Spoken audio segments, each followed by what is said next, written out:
형제와 여러분 안녕하세요. 오늘은 3월 14일 수요일 전능자 열정과 사랑으로 행하십시오 라는 제목으로 출애굽기 6장 2절부터 13절까지를 묵상하겠습니다. 2절 하나님이 모세에게 말씀하여 이르시되 나는 여호와니라 내가 아브라함과 이삭과 야곱에게 전능의 하나님으로 나타났으나 나의 이름을 여호와로는 그들에게 알리지 아니하였고.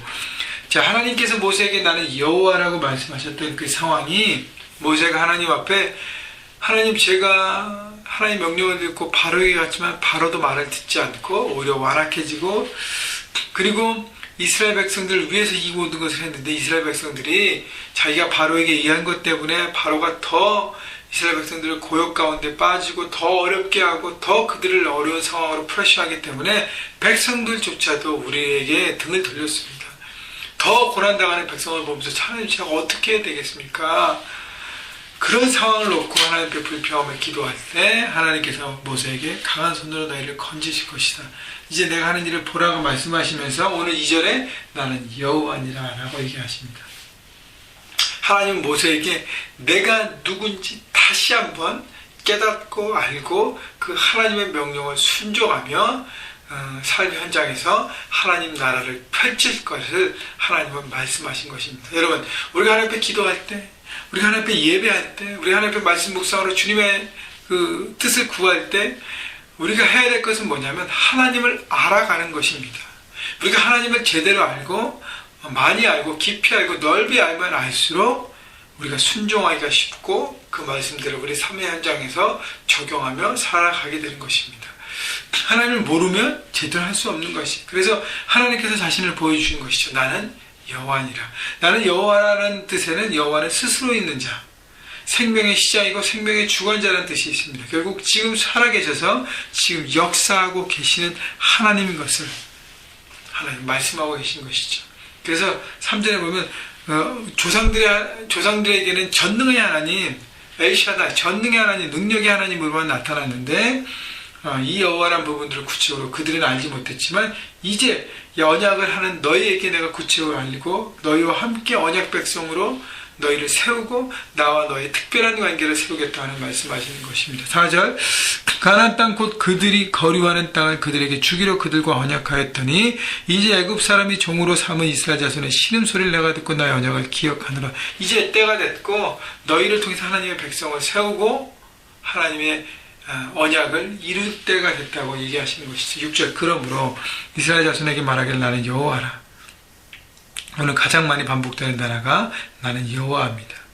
내가 애굽 사람의 무거운 짐 밑에서 너희를 빼내며 그들의 노역에서 너희를 건지며 편팔과 그 여러 큰 심판들로서 너를 속량하여.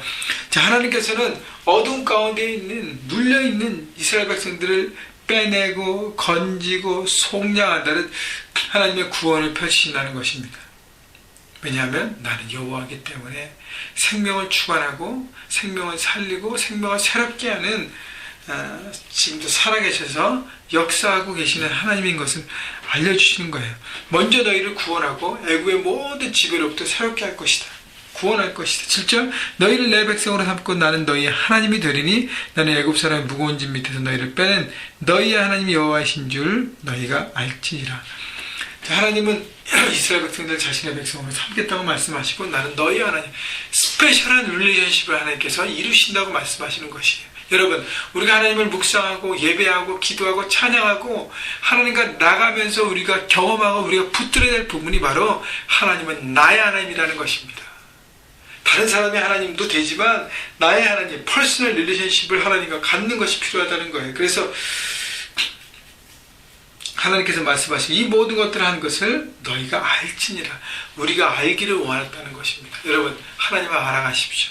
알아가는 것에 집중하십시오. 그렇다면 하나님의 전능하신, 하나님의 생명을 주관하신, 또 하나님의 주인 되신 우리가 알기 때문에 우리가 온전히 순종할 수 있는 것입니다. 8절 내가 아브라함과 이삭과 야곱에게 주기로 맹세한 땅으로 너희를 인도하고 그 땅을 너희에게 주어 기업을 삼게 하리라. 나는 여호와라 하셨다 하라. 하나님께서 조상들에게 맹세했던 그 언약을 지키기 위해서 새로운 땅을 준비해서 주시고 그 땅을 통해서 기업으로 삼고 이렇게 계속적으로 누릴 수 있는 하나님의 현장을 만들어준다는 것입니다. 여러분, 이것이 바로 하나님의 구원 프로젝트라는 것입니다. 여러분, 하나님을 구체적으로 알고 하나님의 뜻을 발견하면 우리는 온전히 순종할 수 있습니다. 여러분, 삶 현장에서 내가 하나님의 뜻을 갖고 나갔는데 잘 안 되잖아요. 그죠? 넘어지잖아요. 때로는 막 좌절되잖아요. 그때 하나님 앞에 나와서 하나님을 더 알아가기로 구하십시오. 하나님과 특별한 만남과 특별한 관계 속에서 우리가 힘을 얻고 그분이 누구신지 알고 우리 삶의 주인 되신 하나님과의 다시 한번 만남을 통해서 여러분 회복되어서 다시 한번 믿음의 걸음을 삶의 현장에서 걸어갈 수 있게 되는 것입니다. 9절 모세가 이와 같이 이스라엘 자손에게 전하나 그들이 마음이 상함과 가혹한 노역으로 말미암아 모세의 말을 듣지 아니하였더라.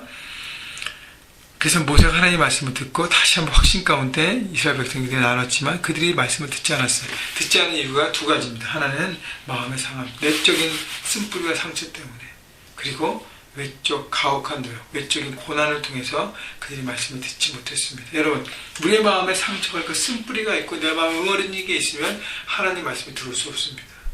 또 외적인 고난과 고역 때문에 너무 눌려있으면 말씀이 들어오지 못합니다. 근데 반대로요, 말씀이 들어와야 어떻게 해요? 내 마음이 회복됩니다. 말씀이 들어야 우리 외적인 고난에서 우리가 이겨갈 수 있습니다.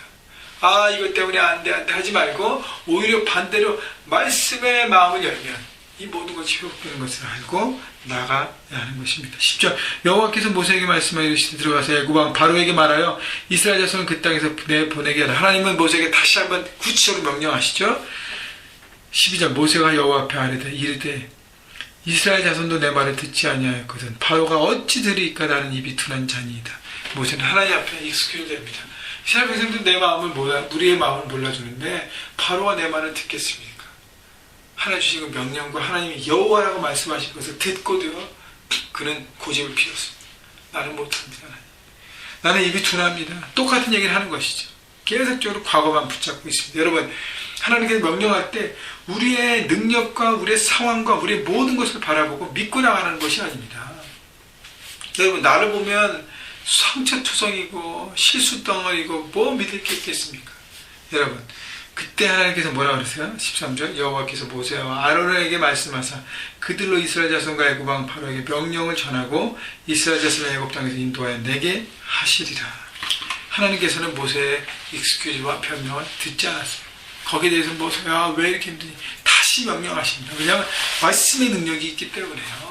말씀을 붙잡고 가라는 거지 너 생각을 붙잡고 가라고 하나님 말씀하시는 것이 아닙니다. 여러분, 우리가 삶 현장에서 승리하기 위해서 뭘 붙잡아야 돼요? 하나님 말씀을 붙잡아야 되고요. 하나님을 제대로 알아야 합니다. 그러면 삶 현장에서 우리는 승리할 수 있습니다. 여러분, 하나님은 여러분의 여호와가 되십니다. 여호와 하나님을 오늘도 붙잡으시고 현장에서 삶 현장에서 승리하시는 그분을 주인으로 모시고 그분의 주권을 인정하고 그분의 속한 백성으로 오늘도 하나님께 드려지는 삶이 되시기를 삶 현장에 사는 날을 이루시기를 주님의 이름으로 축원합니다.